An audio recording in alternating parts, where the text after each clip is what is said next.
আসসালামু আলাইকুম। আমি ডক্টর আহমেদ শরীফ, সহযোগী অধ্যাপক ইউরোলজি বিভাগ, Holy Family Red Crescent Medical College. আজকে আমরা কথা বলবো কিডনির পাথরের সমস্যা। কিডনিতে পাথরটা আসলে কি? কিডনিতে পাথরটা হলো এক ধরনের খনিজ পদার্থ, যেটা শক্ত হয়ে আমাদের যে কিডনি এবং কিডনির নালি আছে সেখানে সেটা আটকে যায়। তখন অনেক সময় ব্যথা সৃষ্টি হতে পারে, সেই সঙ্গে প্রস্রাবের সঙ্গে রক্ত যেতে পারে এবং রোগীদের কিন্তু জ্বরও হতে পারে। তো এখন কথা হলো যে কিডনি স্টোনটা কেন হয়, আর কিডনি স্টোনটা যে কেন হচ্ছে এটা নিয়ে আসলে এখনও গবেষণা চলছে। এটার বিভিন্ন থিওরি আছে। তার মধ্যে একটা হলো, যদি সাধারণত যাদের পানি যারা কম খান এবং অনেক সময় প্রস্রাব ধরে রাখেন, তাদের কিন্তু যেটা হয় যে কিডনি স্টোন হতে পারে।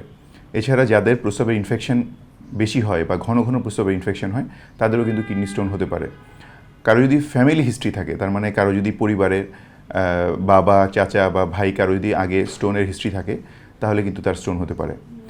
এছাড়া আরেকটা কারণ হলো যে একজন মানুষ কোথায় বাস করছেন বা কোথায় কাজ করছেন, সেখানে যদি অত্যন্ত গরম হয় এবং সেখানে যদি তার প্রচণ্ড ঘাম হয়, তাহলে তার কিন্তু ডিহাইড্রেশনের কারণে তার কিডনি স্টোন হতে পারে। সাধারণত দেখা যায় যারা মিডল ইস্টে কাজ করেন বা মিডল ইস্টে চাকরি করেন, সেই সমস্ত মানুষের কিন্তু তাদের মধ্যে কিডনির পাথরের প্রবণতা একটু বেশি দেখা যায়। এখন আমরা আসি যে কিডনি স্টোন হলে একজন মানুষের কী কী লক্ষণ হতে পারে। কিডনি স্টোন হলে যেটা প্রথমেই হয়, সাধারণত দেখা যায় যে কোমরের পাশে বা কোমরের পিছনে যেখানে কিডনি অবস্থান করে সেখানে ব্যথা হতে পারে। সেই ব্যথা সাধারণত তীব্র হতে পারে, আবার অনেক সময় হালকা ব্যথা হতে পারে। হালকা ব্যথা মানে এখানে দেখা যায় আমরা বলি ডাল পেইন। ডাল পেইন মানে রোগীর মনে হবে সেখানে একটা চাপ চাপ অনুভূতি, এবং সে যদি কোনো নাড়াচাড়া করে বা কাজ করে তখন তার এই ব্যথা বেড়ে যায়। আবার সে যখন বিশ্রাম নেয় বা শুয়ে থাকে তখন ব্যথা এমনিতেই কমে যেতে পারে। আর এই সঙ্গে আর কি হতে পারে? এই সঙ্গে হতে পারে তার প্রস্রাবে জ্বালাপোড়া হতে পারে, কারণ একটা রোগীর কিডনি স্টোন হলে ইউরিন ইনফেকশন কিন্তু কমনলি হতে পারে। তাহলে সেক্ষেত্রে হবে প্রস্রাবের জ্বালাপোড়া, ঘন ঘন প্রস্রাব হওয়া, জ্বর আসা। অনেক সময় রোগীর কিন্তু কাঁপুনি দিয়ে জ্বর আসতে পারে। এছাড়াও অনেক সময় প্রস্রাবের সঙ্গে হালকা রক্ত যেতে পারে। সো এই লক্ষণগুলি হলে একজন পেশেন্টের অবশ্যই একজন ইউরোলজিস্টের কাছে যাওয়া উচিত এবং দেখা উচিত যে তার এই সমস্যাগুলি কেন হচ্ছে। এখন কিডনি স্টোন হওয়ার সন্দেহ হলেই রোগীরা ভাবেন তাকে হয়তো অপারেশনের জন্য বলা হবে বা তাকে অপারেশন করে দেওয়া হবে। এটা কিন্তু ঠিক না। অনেক ক্ষেত্রেই দেখা যায় যে অপারেশন লাগে না, এমনিতেই হয়তো পাথরটা বেরোয় যেতে পারে। এখন কথা হচ্ছে যে ব্যথা হলে বা এই ধরনের লক্ষণ হলে একজন পেশেন্ট কী করবেন। প্রথমেই একজন পেশেন্টের উচিত একজন ইউরোলজিস্টের কাছে যাওয়া। সেখানে কিছু কমন পরীক্ষা নিরীক্ষা করা হবে, যেমন রক্ত পরীক্ষা, প্রস্রাব পরীক্ষা, কিডনির পরীক্ষা এবং আলট্রাসোনোগ্রাম ও এক্স রে। এই পরীক্ষাগুলি কিন্তু খুবই কম খরচের এবং এটা সব জায়গাতেই আসলে অ্যাভেলেবল। সেই পরীক্ষাগুলি করলেই একজন ইউরোলজিস্ট আপনাকে বলতে পারবেন যে আসলে কি তার পাথর হয়েছে নাকি এটা অন্য কোনো কারণে হয়েছে। অন্য কোনো কারণের মধ্যে কিন্তু ইনফেকশন একটা কমন কজ। এছাড়াও আরও অনেক কারণে কিন্তু মাজা ব্যথা হতে পারে, যার মধ্যে হচ্ছে ব্যাক পেইন। যাই হোক, এই পরীক্ষাগুলি করে যদি দেখা যায় যে তার আসলেই পাথর আছে কিডনিতে, এরপরে চিকিৎসা ডিপেন্ড করবে পাথরের সাইজ এবং পাথরের লোকেশনের উপর। সাধারণত আমরা যেটা জানি সেটা হচ্ছে যে একটা পাথরের সাইজ যদি 5 মিলিমিটার বা তার কম হয়, তাহলে কিন্তু সেই পাথর এমনিতেই চলে যাওয়ার কথা। সেই পাথর যদি বেশি করে পানি খাওয়া হয় এবং যদি ব্যথার ওষুধ খাওয়া হয় এবং পেশেন্ট যদি একটু হাঁটাচলা করেন বা এক্সারসাইজ করেন, সেই পাথর কিন্তু কিডনির নালির মাধ্যমে প্রস্রাবের সঙ্গে বেরোয় যাওয়ার সম্ভাবনা থাকে এবং এর জন্য কোনো অপারেশন লাগে না। সো এই জন্য যখন পাথর ছোটো থাকে তখন কিন্তু ইউরোলজিস্ট রোগীকে বলেন যে আপনি বেশি করে পানি খাবেন, তারপরে কিছু ওষুধ দেওয়া হয় যাতে তার প্রস্রাবটা ফ্লাশ আউট হয় এবং পাথর বের হয়ে যায়, এবং রোগীকে বলা হয় হালকা এক্সারসাইজ করার জন্য। কিন্তু অনেক ক্ষেত্রে দেখা যায় যে রোগীরা অনেক ভুল চিকিৎসা নিয়ে থাকেন, যেমন তারা হোমিওপ্যাথিক খান, তারা অনেক সময় দেখা যায় যে পানি পড়া খান, পাথরকুচি পাতা খান। এগুলি কিন্তু খুবই ভুল একটা চিকিৎসা, এগুলিতে কিন্তু কোনোই লাভ হবে না। অনেকে এসে বলেন যে, অনেকে আত্মীয়স্বজন হয়তো বলবেন যে আমরা হোমিওপ্যাথিক খেয়েছিলাম, তখন দেখা গেছে যে পাথর বের হয়ে গেছে। আসলে হয়তো তার পাথরটা এমনিতেই ছোট ছিল, 5 মিলিমিটারের কম। সে পাথর পানি খাওয়ার কারণে বা হাঁটাচলার কারণে এমনিতেই বের হয়ে গেছে। এখানে কিন্তু হোমিওপ্যাথিক অথবা পাথরকুচি পাতার কোনোই কৃতিত্ব নেই। তো এই জন্যই যদি কখনো পাথর ধরা পড়ে, আপনারা অবশ্যই একজন ইউরোলজিস্টের পরামর্শ নেবেন। কোনো হোমিওপ্যাথিক ডাক্তার অথবা কোনো পাথরকুচি পাতা বা পানি পড়া এগুলি খেতে যাবেন না, এতে আপনার ক্ষতি হতে পারে। এখন কথা হলো কাদের অপারেশন লাগবে, এটাই সবার প্রশ্ন যে কখন অপারেশন করতে হবে।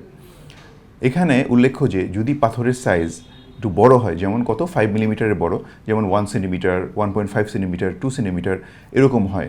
এবং এটা যদি এমন একটা লোকেশনে থাকে যেখান থেকে সহজে বের হওয়ার চান্স নেই, যেমন কিডনির কিছু কিছু জায়গা আছে যেখান থেকে পাথরটা সহজে বের হবে না, আবার কিছু কিছু জায়গা আছে যেখান থেকে ইজিলি পাথর বের হয়ে যেতে পারে, সেটা দেখা যাবে যদি আমরা সিটি স্ক্যান করি অথবা এক্স রে করি, তখন আমরা বুঝতে পারবো যে পাথরের লোকেশনটা কোথায় এবং পাথরের এক্স্যাক্ট সাইজ।